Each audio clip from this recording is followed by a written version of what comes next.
নেপালের প্রধানমন্ত্রী কেপি শর্মা ওলির বিরুদ্ধে দুর্নীতির অভিযোগে তরুণ সমাজ রাজপথে নেমে আসে। ব্যাপক বিক্ষোভের মুখে শেষ পর্যন্ত পদত্যাগ করতে বাধ্য হন প্রধানমন্ত্রী। কাঠমান্ডু পোস্ট জানিয়েছে, এই আন্দোলনে দেশের বিনোদন অঙ্গনের খ্যাতনামা তারকারাও সমর্থন জানিয়েছেন। এতে আন্দোলনের গতি আরও বেড়েছে। নেপালি বলিউড অভিনেত্রী মনীষা কৈরালও এই আন্দোলনকে সমর্থন জানিয়েছেন। তিনি ইনস্টাগ্রামে রক্তাক্ত জুতার ছবি পোস্ট করে লিখেছেন, নেপালের জন্য ব্ল্যাক ডে।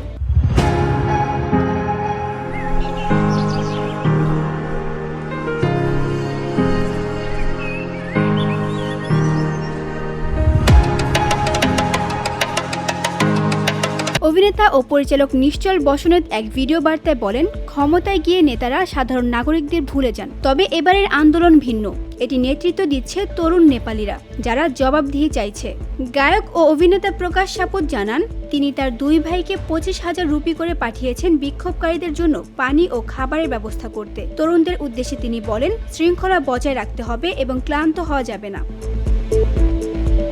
অভিনেত্রী কেকি অধিকারী, বর্ষা রাউত, অনমোল কেসি, প্রদীপ খাড়কা, ভোলারাজ সাপকোটা, বর্ষা শিবাকোটি এবং গায়িকা এনিলা চৌহান, রচনা রিমাল, সমীক্ষা অধিকারীও আন্দোলনের প্রতি সংহতি প্রকাশ করেছেন। তারা সবাইকে অংশগ্রহণের আহ্বান জানান এবং সর্বাত্মক সহযোগিতার আশ্বাস দেন। মিহরি বাংলা নিউজ ডেস্ক।